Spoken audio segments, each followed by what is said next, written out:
Boa tarde, belos e belos. Dermatologia é uma especialidade médica que atua na prevenção e diagnóstico de doenças relacionadas à pele e anexos. Para isso, estamos recebendo o Dr.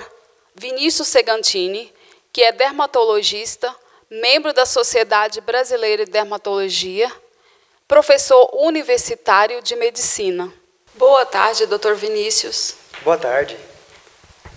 Dr. Vinícius, hoje a gente vai estar falando um pouco sobre dermatologia, né? Eu gostaria de estar perguntando, as maquiagens, é notado que hoje os princípios ativos das maquiagens, eles são melhorados. Mas o excesso dessa maquiagem, porque todos nós usamos maquiagem, às vezes usamos maquiagem o dia inteiro e todos os dias. Qual é o prejuízo dessa maquiagem para a pele, esse uso excessivo? Então, boa tarde para você, Rosemary, boa tarde a todos. Então, é um grande problema que a gente tem aqui no Brasil especificamente, porque a maquiagem, quando ela geralmente vem importada, ela pode trazer alguns produtos que são um pouquinho mais gordurosos para a pele do brasileiro. Isso já provoca acne. Além disso, existem as maquiagens que vêm com alguns materiais de metal pesado. Esses metais pesados, eles podem sim trazer alergia, irritações na pele e trazer alguns sérios problemas de depósito de material pesado a longo prazo. E outro problema grave que a gente tem aqui também é criança, que acaba usando muita maquiagem, Rosemary, demais. E ainda é mais prejudicial para a pele da criança, que é uma pele mais fina e que absorve muito mais rápido todos esses metais que eu estava te dizendo. Doutor, e sobre por exemplo, a pele, as classificações da pele, oleosa, mista, a gente já nasce com um tipo de pele específico ou é determinado devido ao uso de produto, na alimentação? Qual a relação que tem? Na verdade, tudo que a gente apresenta no organismo da gente já tem uma predisposição genética, tudo já vem com a determinação dos genes. A alimentação, já é sabido hoje em dia que alimentações com índice glicêmico muito alto, quer dizer, alimentação tipo muito doce, muito açúcar, ou alimentos muito gordurosos, eles podem sim influenciar na oleosidade da pele, inclusive fazer dilatação de poros. Então, um dos tratamentos que a gente usa hoje em dia para tratamento de pele oleosa é exatamente a alimentação. A pele ela pode ser oleosa, é uma coisa que as pessoas têm um pouco de dúvida. Ela pode ser oleosa, mas ela também pode ser ressecada. Quando a gente fala de oleosa, quer dizer que tem muito óleo. Ressecada tem pouca água. O ideal é que tenha menos óleo e mais água. Então a pele sim pode ser muito oleosa e ainda assim estar ressecada. Então, mesmo que no nosso estado, que é um clima totalmente quente, né? Tem como a gente minimizar esses problemas? Por exemplo, eu acredito que sim, igual o senhor falou, a gente fala pele oleosa, mas acreditamos que a pele oleosa, igual o senhor falou, às vezes também ela está desidratada. E como que a gente pode fazer para ter uma pele boa num clima como esse aqui do estado de Goiás? Goiás é difícil mesmo, viu? É muito quente e tem períodos que são muito úmidos, por exemplo, agora, e períodos que são muito secos. Né? Então a pele ela sofre transformação. Mulher também tem uma transformação muito grande de pele pelo período hormonal. Pode perceber que grande parte das mulheres na época da menstruação tendem a ter mais acne, tendem a ter pele mais oleosa. E o que fazer? Bom, uma pergunta difícil, uma pergunta de 100 milhões de reais. Na verdade, são os cuidados diários. Eu acho que a gente não consegue erradicar 100% a oleosidade. Eu não consigo tirar, ou enfim, qualquer tratamento que seja indicado consiga tirar totalmente por cento a oleosidade. Mas existem alguns produtos que ajudam a absorver o óleo produzido e algumas medicações, inclusive orais, que ajudam a diminuir a produção desse óleo. A gente pode citar a isotretinoína, que é o Roacutan, que é uma medicação que é muito usada para isso também, e a gente também tem algumas medicações chamadas de antiandrogênicas, que têm essa função de melhorar a secreção sebácea. E claro, tomar cuidado com o protetor solar, colocar toques mais secos, os produtos que forem usar sempre à base de veículos que não são muito oleosos, evitar cremes muito gordurosos na pele, maquiagem, que a gente falou agora, também diminuir a quantidade de maquiagem, especialmente essas maquiagens que são muito gordurosas. Doutor, quais os tipos principais de patologia que o senhor recebe no consultório? É muito variado. A dermatologia é a especialidade médica que tem o maior número de doenças de todas as outras especialidades. E é muito comum, aqui em Goiás, a gente receber pessoas a partir de seus 50, 60 anos com muitas lesões causadas pelo excesso de sol, que tem muito mesmo, que são aquelas manchinhas que dão no dorso das mãos ou até no rosto mesmo, chamadas de melanoses solares. Eu atendo muito, eu faço a parte de oncodermatologia também, trato muito câncer de pele, que é muito prevalente aqui na região de Goiás também pela incidência solar. E também faço parte, sou responsável pelo programa de hanseníase aqui da cidade. E a gente está, inclusive, no janeiro roxo, que é o janeiro, que é um mês dedicado à prevenção e tratamento de hanseníase.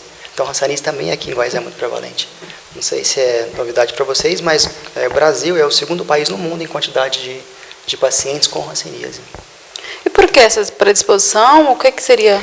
A hanseníase, ela é uma doença de países tropicais, de países muito quentes. O primeiro lugar é a Índia, o segundo lugar fica por conta do Brasil.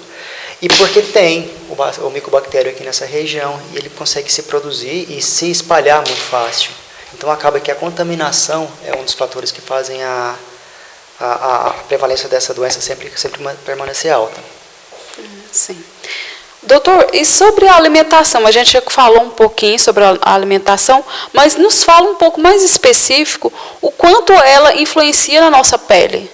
A alimentação, ela influencia em tudo, tudo. Né?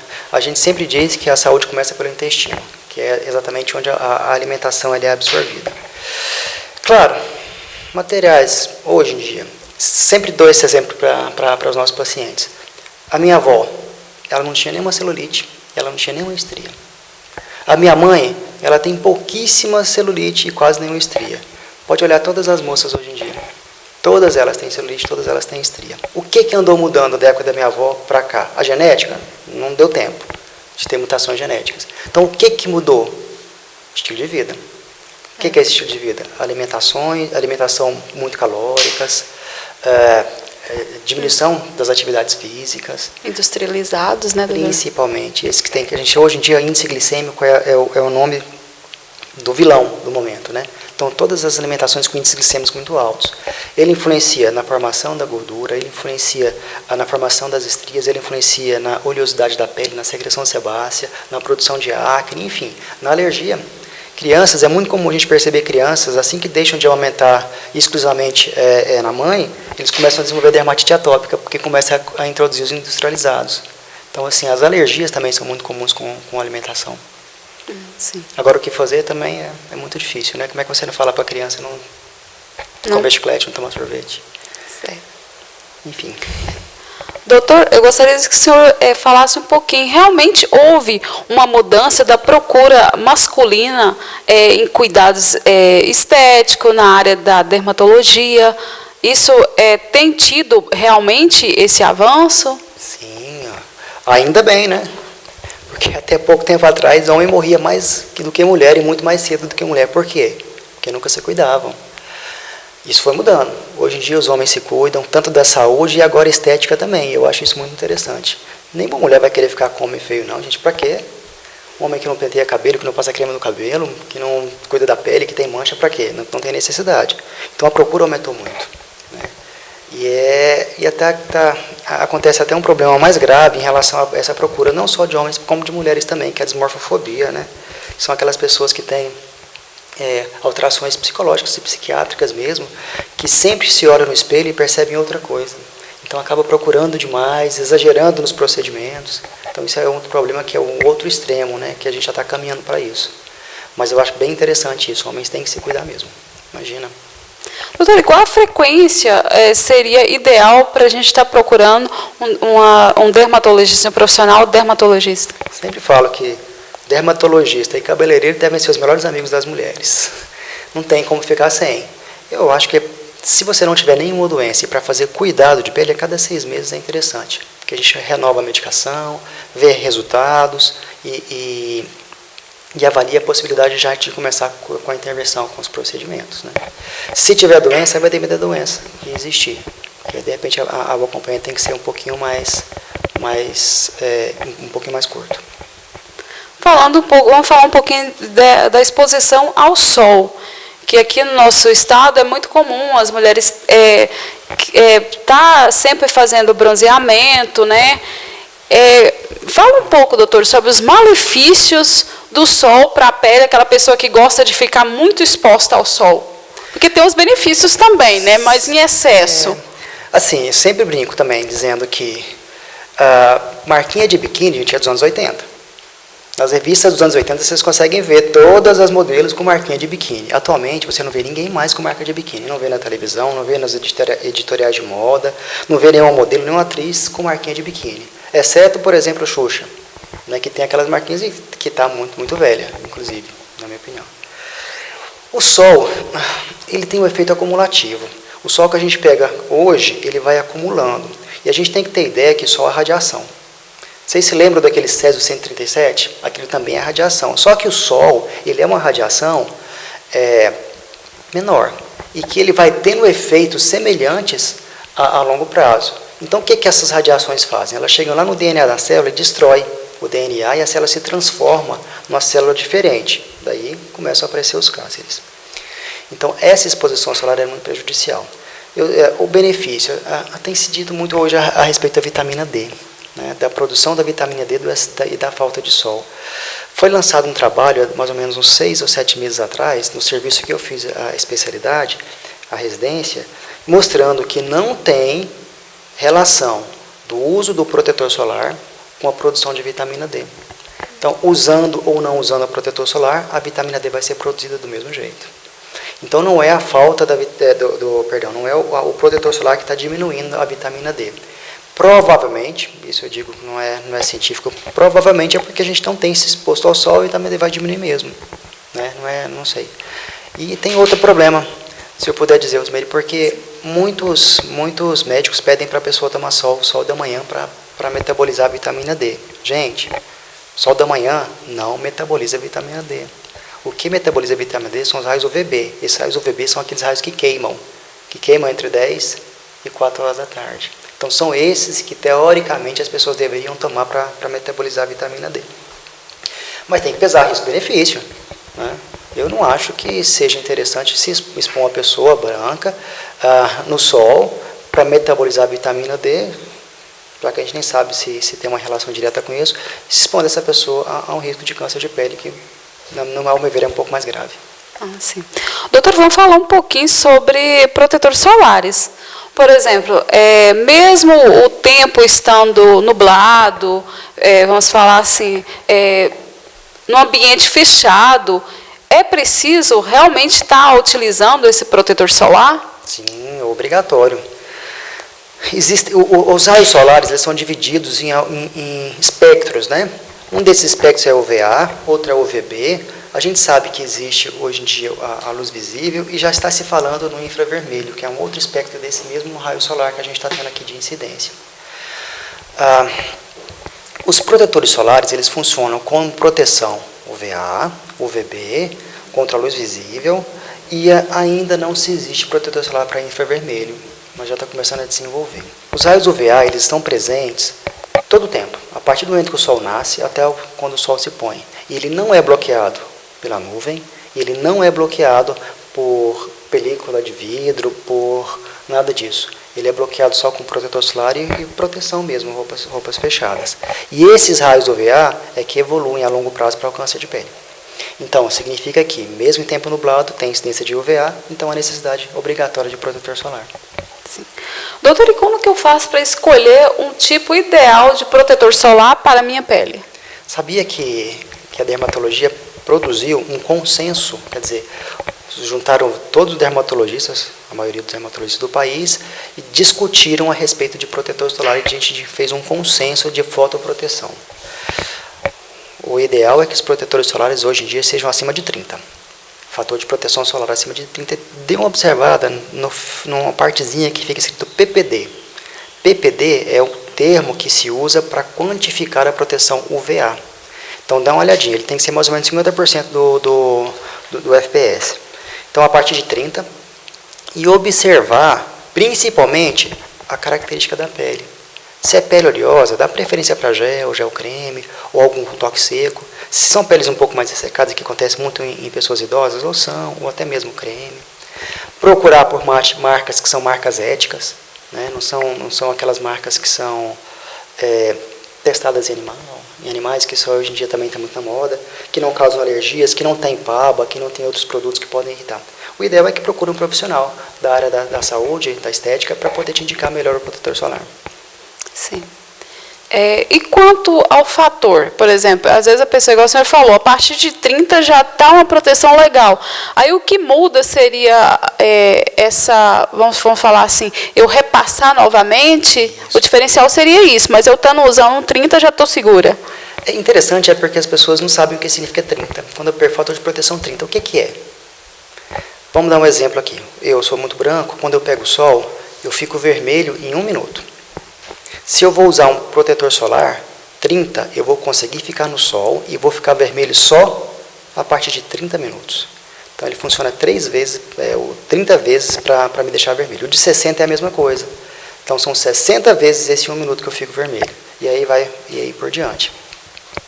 Né? Então o protetor solar tem essa função mesmo, de fazer proteção para não deixar você se queimar. E se não deixar queimar já protege do sol. A diferença é justamente essa, né? Que você vai conseguir ficar mais tempo exposto ao sol sem ter as reações. E a reaplicação, isso é importante. A partir de 3 horas, o protetor solar que é 60, ele já cai para 30. Depois de mais 3 horas, o que é 30 passa para 15. Então, a cada 3 horas diminui metade do fator de proteção. Por isso a necessidade de reaplicar. Doutor, vamos falar um pouquinho sobre papada, né? Que está super na moda, as pessoas têm muito medo, né? Principalmente na hora de tirar uma foto, eu vou ficar com papada, não vou. Por exemplo, quando analisamos a face, considerando as proporções áureas, nota-se que tem uma especialização para isso, né? Ou seja, uma observação para fazer. Às vezes, por exemplo, a pessoa, na verdade, ela não tem tanta gordura na papada, mas sim o queixo, que às vezes que é um pouco menor para ela, né, a proporção do rosto dela. E às vezes a pessoa vai no profissional que às vezes não faz essa análise e diminui aquela papada, né, que no caso falando que é gordura. Qual seria o prejuízo para essa pessoa? No caso, ficaria algo mais ainda desproporcional? E como corrigir? Essa é uma coisa muito interessante, Rosemary, mesmo, porque a gente percebe que é uma procura grande em consultório hoje a respeito disso, pela papada. O que é papada? A papada, teoricamente, seria o acúmulo de gordura nessa região. Agora, a pessoa tem que ver, tem realmente gordura ou é o que você falou? É o queixinho que é retrognata, que é um pouco para trás e que ele é menor. Se o seu queixo for menor, até a gente colocar assim, você vai perceber que vai aumentar essa região aqui, mas é pele, né? Então tem que tomar cuidado. E os tratamentos que se usam hoje para papada são vários. De longe, o mais eficiente é a lipoaspiração mesmo, porque quando é papada, quando é gordura, é lipoaspiração, é colocar a cânula e aspirar a gordura. É mais invasivo, tem riscos, então a gente tem outras opções. Tem a radiofrequência, a ultrassonografia, a aplicação de algumas enzimas que também se faz nessa região e com resultados muito interessantes. E se o queixo for para trás e for retrognata, que a gente chama, o ideal é colocar volume no queixo. Então a gente coloca alguns preenchimentos que trazem esse queixo para frente, então você consegue redefinir essa região, como a Rosemary já falou, a respeito das proporções áureas. Qual seria o prejuízo de uma pessoa que não tem papada fazer tratamento para papada? É trazer muita lesão na pele, porque os tratamentos eles são indicados para gordura. Se você faz tratamento nessa região que não tem gordura, você pode necrosar a pele. E pode trazer fibrose, pode trazer necrose, mesmo que ficar morta essa região, e trazer casquinha, e machucar e ficar com deformidades eternas. Então, assim, tem que tomar muito cuidado com essa avaliação, muito mesmo. Por exemplo, doutor, a gente vê muito falar de aplicação de enzima nessa área. Às vezes, assim, a gente vê que o mercado ele está oferecendo demais. E, às vezes, para profissionais que, às vezes, não tem muita especialização naquela área, não tem formação para aquilo. Aí, no caso, o que o senhor teria a dizer sobre isso, né? Sobre essas enzimas? Para qualquer coisa que você for fazer, gente, a primeira coisa é procurar um profissional de qualidade. Como é que você vê? Pelo registro do conselho, pelo conhecimento de pessoas que fizeram, o local de atendimento, enfim, a informação é muito importante. Existem produtos também de qualidades muito ruins. A diferença de preço, às vezes, assim, Tem lugares que a gente percebe que eles fazem preço que não dá para entender como é que eles conseguem cobrar esse preço e comprar os materiais. Então, a impressão que a gente tem, não posso dizer que eu não fiz avaliação, mas a impressão que a gente tem é que eles não fazem um material ou fazem um material de péssima qualidade, com profissionais muito mal preparados. Então, assim, sempre desconfiem de preços muito baixos. Sempre desconfiem. Doutor, vamos falar um pouquinho sobre sobrancelhas. Por exemplo, chega um momento que o design de sobrancelha já não consegue mais realçar o olhar, deixar aquele olhar, um olhar realmente atraente, sexy. E aí, no caso, devido, não teria procurado um profissional, é um momento de procurar um profissional que seja especializado para dar um up naquele visual. Neste caso, o que o senhor, como dermatologista, pode fazer para dar uma levantada nesse olhar, deixar ele sexy novamente? Isso é importante. A gravidade é danada, né? Então tudo tende a cair. Inclusive, acontece isso com a sobrancelha, né? Que chama ptose de supercílio. A sobrancelha ela cai. No rosto, a Rosemary já estava dizendo para vocês, é a respeito das proporções áureas. Existem realmente algumas proporções, alguns números que falam se a pessoa está ficando mais sexy, está menos sexy, enfim. E na sobrancelha tem isso. Se vocês pegarem nesse ossinho aqui, que está logo abaixo da sobrancelha, vocês vão identificar o que chama de arco dessa região. Então, a sobrancelha ela tem que ficar de meio a 1 centímetro acima desse arco. Então, essa seria o olhar sexy. A Rosemary tem o olhar sexy, para você ver. O arco dela está bem abaixo do supercílio, então ela fica bacana. Quando isso vai caindo, o que eu posso fazer? Primeira coisa, fazer o brow lift, que seria de escolha. São cirurgias, é cirurgião plástico. De fazer, cortar, puxar, isso é um estado interessante. Não quero fazer, não posso, tem contraindicações, enfim. O que a gente pode fazer? A aplicação de toxina botulínica, que é uma opção interessantíssima para modelar a sobrancelha. Porque a gente consegue arquear, consegue levantar a cauda. Existem hoje os fios de sustentação, que tem um fio muito novo agora no mercado, que a gente está fazendo no consultório com resultados muito interessantes, que é o fio de PDO, que a gente consegue colocar e consegue puxar isso aqui, a parte óssea, perdão, a parte da pele e a parte muscular, e deixar com esse olhar bacana e por muito mais tempo. Existem alguns aparelhos, a tecnologia, né? Existe hoje a ultrassom microfocado, até macrofocado, com resultados bem interessantes também, porque esse ultrassom ele chega exatamente no músculo que faz essa queda e dá uma coagulada, dá um machucado, uma lesão na região que faz uma contração. Então a gente consegue levantar. E o jato de plasma, que eu acho que também é muito joia para essa região. Sim. Doutor, vamos falar um pouquinho sobre as proporções também dos lábios.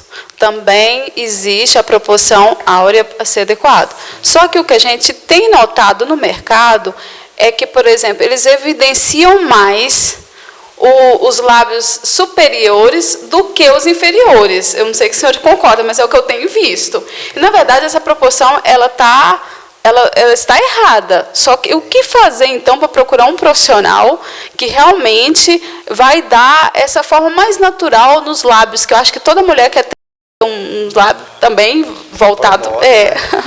Mas isso é muito difícil. Sempre dou o exemplo da minha mãe. Se eu deixar, minha mãe fica igual a Gretchen. Porque ela adora volume, adora colocar. Isso aí é a percepção que ela tem de si mesma, né? Eu concordo com você que eu acho isso muito feio, eu acho que o exagero é muito ruim. Acontece muito com pessoas com lábio muito fino que querem ficar com lábios grossos. Então a gente não consegue deixar o lábio grosso de forma natural se ele foi naturalmente fino. Dou um exemplo clássico, que é mais antigo assim, mas acho que é bacana, que é a Angelina Jolie, que tem uma boca linda. Mas se vocês perceberem, antes dela começar com os preenchimentos, ela tinha a boca grossa e a boca bonita. O que fez o preenchimento? Realçou. Agora a outra, aquela princesa, Kate Middleton, ela tem um lábio muito fino. O lábio dela é muito fino. Ela faz preenchimento e fica muito bonito. Por quê? Porque ela valoriza o lábio fino. Ela aumenta um pouco o volume, mas é muito pouco, ela dá forma. Então eu acho que fica interessante. Então o que a gente tem que cuidar justamente disso. Não adianta você com lábio fino querer ficar com lábio grosso. Que se você tentar, você vai ficar igual a Anitta, que também, para mim, não é uma aparência que me atrai. Eu acho que não é legal, que não é interessante. E lógico, tem que sempre que adequar o que a pessoa quer, que o paciente quer, com o que a gente pode oferecer. Tem gente que quer, sempre tem gente que quer ficar. A minha mãe é clássica, ela quer ficar com a bocuda. Ela gosta, o que ela acha bonito. Ciência. Sim. Doutor, fala só um pouquinho para nós sobre os bioestimulantes, que está super aí no auge, né? ele realmente traz mais segurança, de forma, já que a gente está falando um pouco dessa harmonização, né, facial, para não desarmonizar muito, a característica nossa mesmo, no caso. Os bioestimuladores, eles funcionam para estimular a produção de colágeno. Agora, vamos pensar junto aqui. Se você vê uma senhorinha de 60, 70 anos, elas têm capacidade de produzir, de estimular o colágeno de forma eficiente? Não tem. Pessoas mais novas, seus 20, 30, 40, até 50 anos, conseguem estimular? Conseguem de forma mais efetiva. Então, onde a primeira distinção, a gente consegue bioestimular, geralmente pessoas um pouco mais novas. Pessoas mais velhas têm benefício? Tem benefício, mas não é tanto quanto as pessoas mais novas. Segunda coisa, bioestímulos são substâncias que a gente usa inclusive para preenchimento, muito seguras mesmo.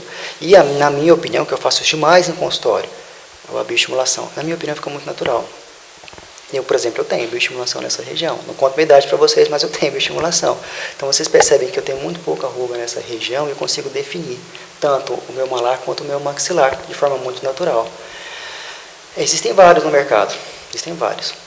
E como você já falou, o profissional, para a aplicação, é tão importante quanto o material que você usa. Chegou no meu consultório umas 3 semanas ou 4 semanas atrás, uma moça, coitada, que fez uma bioestimulação de um bioestimulador que eu não uso, né, mas ela fez com outro profissional, que fez na região periorbital no olho. Ela chegou com o material depositado todo na pálpebra, 6 meses, então quase não conseguia abrir. Então é uma complicação grave por técnica, erro de técnica de aplicação. Então, assim, sempre que for fazer algum procedimento estético, procure profissionais que já estão qualificados. A qualificação é importantíssima, é fundamental para a realização de procedimentos. Doutor, para finalizar, existe uma idade ideal para procurar o dermatologista, para procurar os cuidados específicos com a pele? É outra coisa que eu sempre brinco no consultório. Uma senhorinha de 50 anos chega no meu consultório e fala: eu quero ficar com a cara da Cláudia Raia. Ela tem a mais ou menos idade, está linda, né? Você acha que a Cláudia Raia começou com 55 anos ou ela começou com seus 20 e poucos anos a se cuidar? Para poder chegar aos seus 55 bonita como está. Então, hoje em dia, a gente tenta evitar, eu tento evitar tratamentos de rejuvenescimento. Não falo isso mais. Eu falo tratamentos para não deixar envelhecer e tratamentos para, eu não tenho uma palavra em português para traduzir, mas é beautification, teoricamente assim, para embelezar. Porque não adianta chegar uma senhorinha de 50 e querer ficar com cara de 30. Não é essa a opção. Eu quero que as pessoas fiquem com 50, mas aquela 50 enxuta, como a Cláudia Raia, que está linda, 50. Então, os cuidados são sempre. Cada faixa etária tem seus cuidados. Criança tem que manter hidratação, protetor solar. E isso vai reduzir a produção de manchas no rosto na fase adulta. Adolescentes têm que tratar das espinhas, que é muito comum acne nessa região. Nessa época, para evitar que fique cicatrizes a longo prazo. E pessoas a partir dos seus 20, 30 anos já começam a diminuir a capacidade de produção de colágeno. Então já começar a estimular de alguma forma, ou por medicação, ou por procedimentos, que eu acho que é bem mais interessante do que remédio. E manter o cuidado sempre, para a vida inteira. O tratamento de pele, você já percebeu, que é igual a academia. Você pode treinar, ficar com o corpo jóia. 15 dias que você deixa de treinar, murcha. Então, a pele acaba sendo a mesma coisa. Você vai tratar, deixa de tratar, ela tende a voltar para o que ela era antes. Então, tratamento contínuo. Então, é isso. Obrigada a todos. Obrigada, doutor. Eu espero que o senhor venha mais vezes no nosso programa, porque o assunto é bem longo, né? Tem muitos ganchos, né? Então, obrigada. Não, sou eu que agradeço. Estou à disposição e muito bom te rever. Igualmente. E até o próximo Repercussão.